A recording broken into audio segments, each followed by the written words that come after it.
Assalamualaikum warahmatullahi wabarakatuh.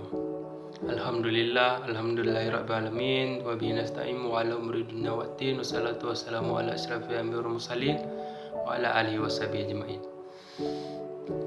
Pertama-tama dan yang paling utama, marilah kita panjatkan puji dan syukur atas kehadiran Allah, yang mana oleh Allah telah memberikan kita kesehatan sehingga kita dapat beraktivitas di hari yang berbahagia ini. Selawat dan salam tidak lupa kita sanjung sajikan ke pangkuan alam Nabi besar Muhammad sallallahu alaihi wasallam, yang mana oleh beliau telah mengubah pola pikir manusia dari pola pikir jahiliyah ke pola pikir yang Islamiah, seperti yang kita rasakan pada saat ini. Untuk kata penghormatan saya pada Bapak dosen pengampu mata kuliah Manajemen Sumber Daya Manusia, yaitu Bapak Zaki Fuad Khalil, MSc. Pada kesempatan kali ini saya ingin memperkenalkan diri. Perkenalkan, nama saya TM Fajar Ramadan dengan NIM 2120802044. Prodi Program Studi Ilmu Administrasi Negara, FISIP UIN Aranjeri. Pada kesempatan kali ini saya ingin membahas bagaimana cara rekrutmen dan seleksi manajemen sektor publik. Berikutnya di sini ada pembahasan yang akan saya paparkan, yang dimana di sini mencakup beberapa definisi dan poin-poin terhadap cara rekrutmen dan seleksi manajemen sumber daya manusia sektor publik. Apa yang dimaksud dengan definisi rekrutmen dan seleksi? Rekrutmen merupakan komunikasi dua arah. Pelamar menghendaki informasi yang akurat mengenai seperti apa rasanya bekerja di dalam sebuah organisasi, sedangkan organisasi sangat menginginkan informasi yang akurat tentang pelamar tersebut jika kelak mereka menjadi karyawan. Ada beberapa pengertian rekrutmen menurut para ahli sebagai berikut. Henry Simonora dalam buku koleksi digital Universitas Kristen Veteran menyatakan bahwa rekrutmen adalah serangkaian aktivitas mencari dan memikat pelamar kerja dengan motivasi, kemampuan, keahlian, dan pengetahuan yang diperlukan guna menutupi kekurangan yang diidentifikasikan dalam perencanaan kepegawaian. Untuk seleksi, definisi dari seleksi adalah proses pemilihan orang-orang yang memiliki kualifikasi yang dibutuhkan untuk mengisi lowongan pekerjaan di sebuah organisasi. Tanpa karyawan-karyawan yang berkualitas, sebuah organisasi memiliki kemungkinan yang lebih kecil untuk berhasil. Seleksi adalah bagian dari proses rekrutmen yang berkaitan dengan penentuan calon atau kandidat mana yang harus diangkat ke pekerjaan. Seleksi adalah contoh proses pengumpulan informasi tentang pelamar untuk suatu posisi dan kemudian menggunakan informasi tersebut untuk memilih pemohon yang paling tepat.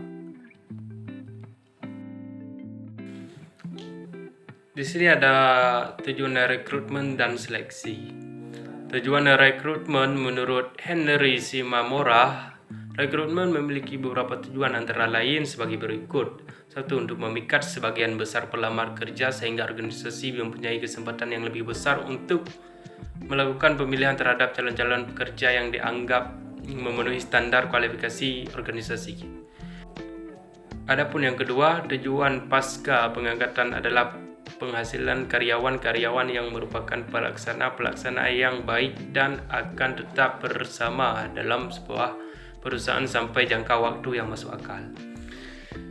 Untuk tujuan seleksi adalah untuk menilai kesesuaian kandidat dengan memprediksi sejauh mana mereka dapat menjalankan peran dengan sukses. Hal ini melibatkan penentuan sejauh mana karakteristik pelamar dalam hal pengetahuan, keahlian, kompetensi, pengalaman, kualifikasi, pendidikan, dan pelatihan mereka sesuai dengan spesifikasi, dan kemudian menggunakan penilaian ini untuk membuat pilihan di antara kandidat. Berikut ini ada fungsi rekrutmen dan seleksi, yang dimana saya telah merangkum beberapa poin dari fungsi rekrutmen dan seleksi. Yang pertama adalah untuk mendapatkan calon karyawan dan keterampilan dan kemampuan yang dapat melakukan pekerjaan baik untuk perusahaan. Yang kedua ada investasi tidak langsung perusahaan melalui pengeluaran biaya untuk mempekerjakan karyawan baru. Adapun fungsi seleksi adalah menyediakan sekumpulan calon tenaga kerja atau karyawan yang memenuhi syarat agar konsisten dengan strategi, wawasan, dan nilai perusahaan. Untuk proses seleksi sebenarnya terdiri dari dua babak besar. Hal ini dilakukan terutama bila perusahaan merekrut sejumlah tenaga kerja untuk posisi yang tidak terlalu senior atau tinggi melalui pemasangan iklan.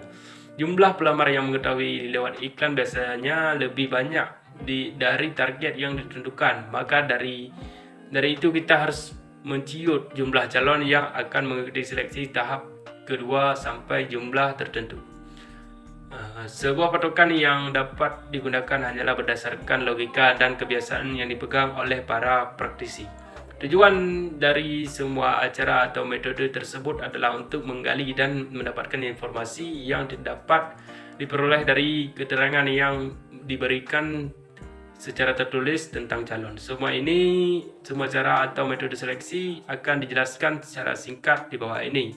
Ada lamaran berkas, tes mengisi formulir, tes kemampuan pengetahuan, tes psikologi, tes wawancara, pemeriksaan kesehatan, laporan. Untuk proses rekrutmen,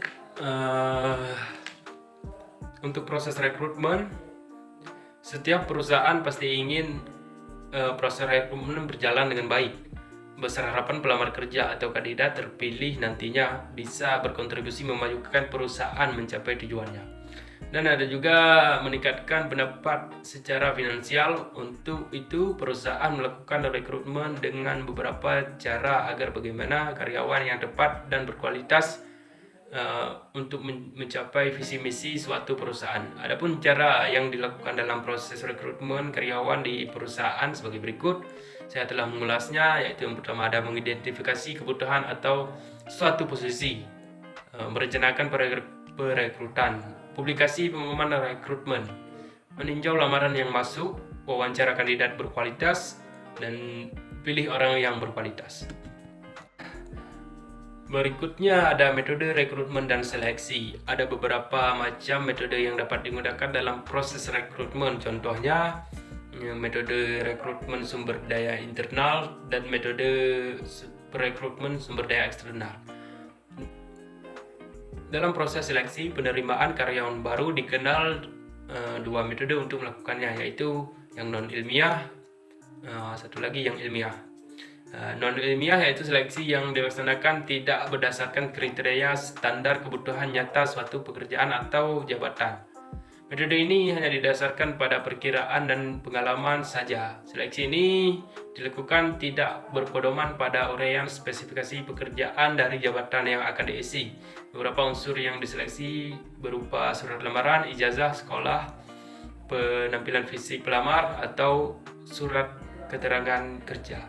Untuk yang ilmiah yaitu metode yang didasarkan pada spesifikasi pekerjaan dan kebutuhan yang nyata akan diisi dan berpedoman pada kriteria dan standar tertentu. Unsur yang dilihat dalam metode ini adalah metode kerja yang sistematis berdasarkan analisa jabatan berorientasi pada kebutuhan karyawan dan prestasi kerja.